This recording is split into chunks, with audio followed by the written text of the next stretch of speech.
Do you have what it takes? I put that out there because if you thought that question was going to go away when you hit 40 and it didn't, if you thought that question was going to go away when you graduated high school and it didn't, if you thought that question was going to go away when you got married and it didn't. Now I want to say that over your life today, whether you believe it or not, that what God has purposed for you to accomplish is too important for you to leave your issues unconfronted. Sometimes you've got to take a stand for what you know God has called you to do. And sometimes that means standing against what others say, and sometimes that means taking a stand within yourself against yourself. Those negative influences are choking out and they're limiting your life. Who you choose to surround yourself with, the environment you decide to plant yourself in has the potential to limit you or unlock you. You are now a composite of everything you've been saying. Change your words and you'll begin to change your life. If you want to become something different, change what you are confessing. Change what you are saying. Words change the atmosphere of your life. Maybe there's some relatives in your life who tell you why you'll never break that addiction, why you'll never be successful. Listen, these relationships, they may be keeping you from flourishing and becoming all God wants you to be. Your current situation is not in charge of your future destination. Get your hopes up. Start believing. Start expecting. Expectation means to live life with an anticipation that I'm believing for more. It's time to raise your expectation. This word expectation, it is the ingredient of faith. We all go through things that are unfair. People that do us wrong, company let us go, came down with an illness. It's easy to live with a victim mentality, thinking we're at a disadvantage. We were shortchanged. We can't do anything great. Look at how we were raised. We can't love again. The last person hurt us. We can't live happy. We've been through too much. As long as you accept that you're a victim, you're going to get stuck. You may have been through unfair situations, but don't use it as an excuse to feel sorry for yourself, to give up on life, to not pursue your dreams. You, friend, are a seed. You are full of potential, full of gifts, full of purpose. But if you plant yourself in unhealthy soil, if the environment and relationships you choose to surround yourself with aren't healthy, or they're filled with compromise and negativity, an environment with limited mindsets telling you what you can't accomplish, pulling you down, then you won't see the growth that you've been designed to experience.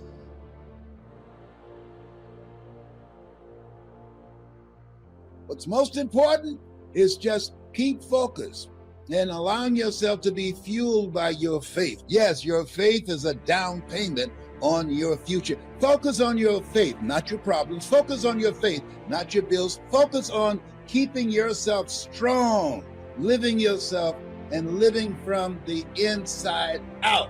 Because the problems and challenges, they will always be there.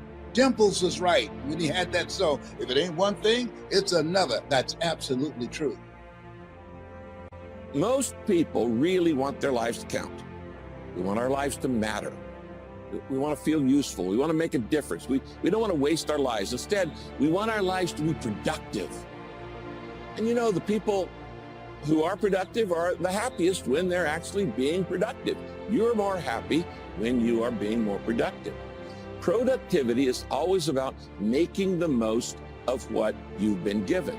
And this is true not just of people, but also businesses and organizations, even nations. If you don't try to create the future you want, you must endure the future you get. I'm not creating my own future. I'm just enduring the future that comes to me. But the moment that I become intentional, the moment that I say, I have a choice, I can make a difference, I don't have to become a victim, the moment that happens within my life, I begin to create a better future for me. So the question is, do I wait for good things to happen, or do I work for good things to happen, which means I'm intentionally taking action to do my very best to make the best out of something that isn't so hot? I hope that you no longer wait for good things to happen for you and to you. I hope you begin to intentionally work to make them happen.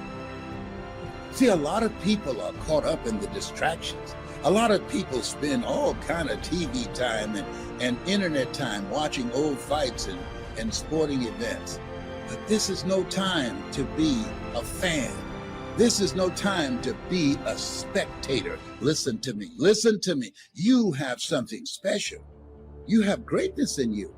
But most people don't take the time to focus, to put in the effort and the time to develop that greatness, to discover that greatness.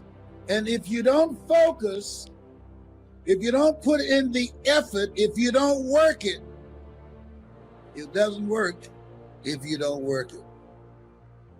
You see, there's definitely a time to focus on self-development, focusing on you, checking your attitude, checking your dreams, your plans. Self-development is critical. But may I propose another focus, something that's key to you reaching your full potential? That's soil development. That means assessing your environment. It means assessing your relationships. Friend, you need to be selective right now with whom you give your time, energy, and attention to. Your potential, your dreams, they're real, but it may not be able to be realized in the limited environment that you're in right now. And if you have this kind of mindset, there are things that God is going to do through you, for you, as you. And have this mindset. Even if you don't have two pennies to rub together, have this mindset. Even if you're going through foreclosure, I've been through that. All that, it doesn't mean anything. What matters most, not what happens to you, but what happens in you. Do what you have to do to reach your goal, to reach your dream, to change your life. Do what you have to do.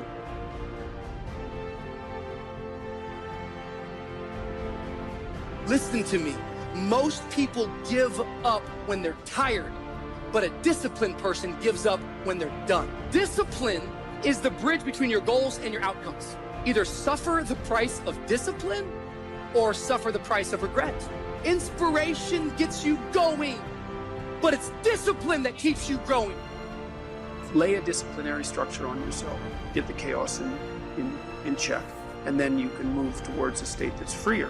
It's discipline first. Like, look, if you're going to become a concert pianist, there's going to be several thousand hours of extraordinarily disciplined practice. That's the imposition of order on your potential, let's say. But what comes out of that is a much grander freedom.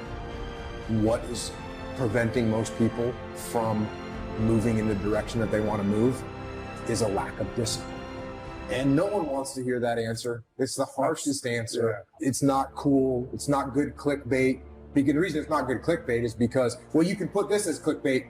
The one reason most people don't succeed, right? But then as soon as you click on that clickbait and then it says discipline, they don't even read it because they don't want to hear it. Because what they actually, when they see that word discipline, it's actually a slap in the face because they know it's true, right? If you want to make progress in your life, you got to have discipline. Mm-hmm. That's how you get there. Discipline is the root of all good qualities.